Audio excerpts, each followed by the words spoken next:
जय भोलेनाथ भक्तों। आज मैं भगवान शिव और माता पार्वती जी के विवाह की कथा आप सबको सुनाने जा रही हूँ। आप सभी इस कथा को अंत तक सुनिएगा। भोलेनाथ आप सभी का कल्याण करेंगे और हमारे चैनल को सब्सक्राइब करें और वीडियो को लाइक करें। आइए शुरू करते हैं भोलेनाथ और माता पार्वती के विवाह की पावन कथा। शिव और पार्वती का विवाह प्रेम, तपस्या, धैर्य और दिव्यता का समागम है। यह कथा न केवल धार्मिक दृष्टि से महत्वपूर्ण है, बल्कि मानव जीवन को प्रेरणा और शिक्षा प्रदान करती है। पौराणिक मान्यताओं के अनुसार पार्वती का जन्म देवी सती के पुनर्जन्म के रूप में हुआ था।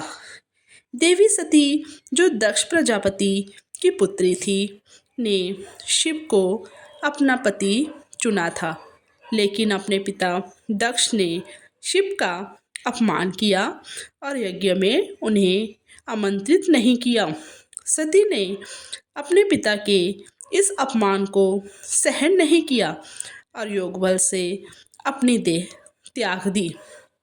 सती के आत्मदाह के बाद शिव ने संसार से विमुख होकर ध्यान में लीन हो गए। उधर देवी सती ने हिमालय के राजा हिमवान और रानी मैना के घर में पार्वती के रूप में जन्म लिया। वह बचपन से ही भगवान शिव के प्रति गहरी श्रद्धा और प्रेम रखती थी। पार्वती ने किशोरावस्था से ही यह निश्चय कर लिया कि वह शिव को अपने पति के रूप में प्राप्त करेगी। उन्होंने अपनी माता मैना और पिता हिमवान को अपने संकल्प के बारे में बताया। माता पिता को पार्वती की बात सुनकर चिंता हुई, क्योंकि शिव एक तपस्वी, वैरागी और सरल जीवन जीने वाले थे। पार्वती ने अपने प्रेम और संकल्प को सिद्ध करने के लिए कठोर तपस्या का मार्ग चुना। उन्होंने घने जंगलों में जाकर तपस्या शुरू की। पार्वती की तपस्या अत्यंत कठिन और अड़िग थी। उन्होंने भोजन और जल त्याग दिया और केवल हवा के सहारे जीवन बिताया।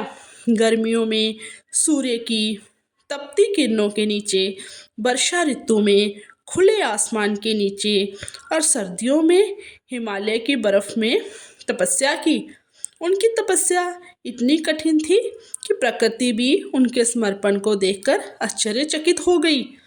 इस दौरान ऋषियों और देवताओं ने भी पार्वती की भक्ति को देखा और उनकी प्रशंसा की।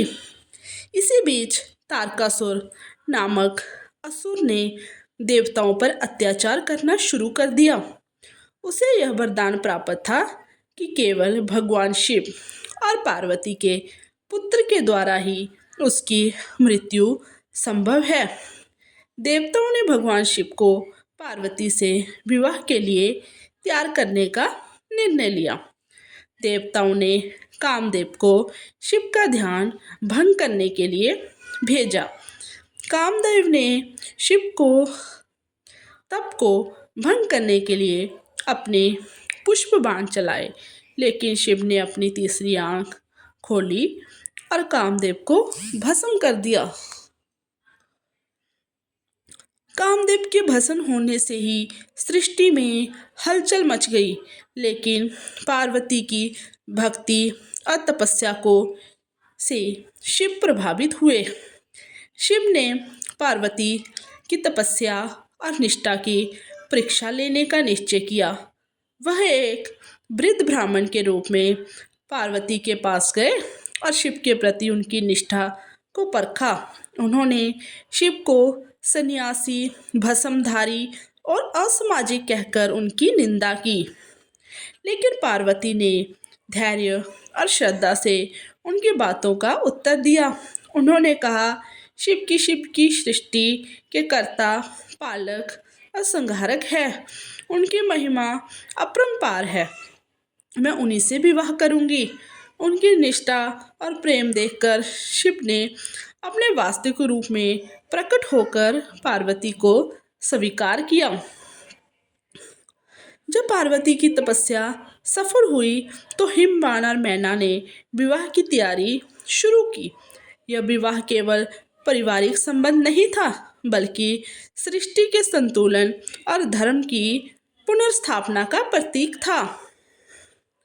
शिव की बारात भारतीय पौराणिक कथाओं की सबसे अनूठी और विचित्र बारात थी। बारात में भूत प्रेत, पिशाच, नाग, योगी और गंधर्व शामिल थे। शिव ने भस्म से अपना श्रृंगार किया, गले में सांप धारण किया और बैल पर सवार होकर बारात निकाली।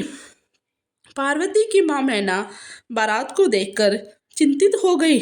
उन्होंने पार्वती से कहा, यह कौन सा वर है? ना सोना, ना चांदी, ना राजसी वैभव। पार्वती ने अपनी मां को समझाया कि शिव का स्वरूप उनके भीतर की दिव्यता का प्रतीक है। शिव और पार्वती का विवाह हिमालय पर्वत पर भव्यता से संपन्न हुआ। यह विवाह वैदिक परंपराओं के साथ हुआ। सभी देवताओं, ऋषि मुनियों और गंधर्वों ने इस दिव्य विवाह का आनंद लिया। विवाह में मंत्रोच्चारण के साथ अग्नि के साथ फेरे लिए गए।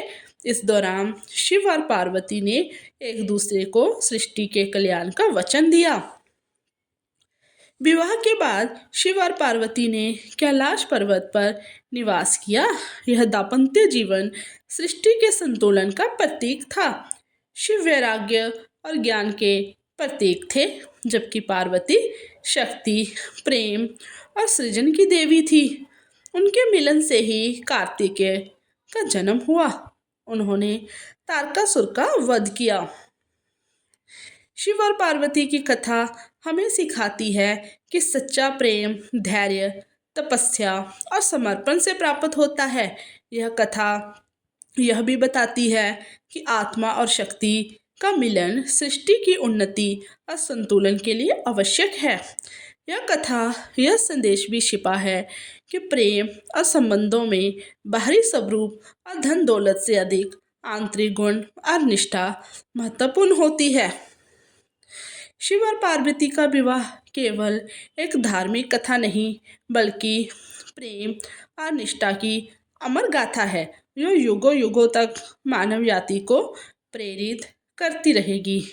अगर आपको शिव पार्वती की विवाह की कथा पसंद आई तो आप चैनल को सब्सक्राइब कर दें और वीडियो को लाइक कर दें और जितना हो सके हमें सपोर्ट दें। धन्यवाद। जय भोलेनाथ। भगवान आप सभी पर अपनी कृपा बनाए रखे।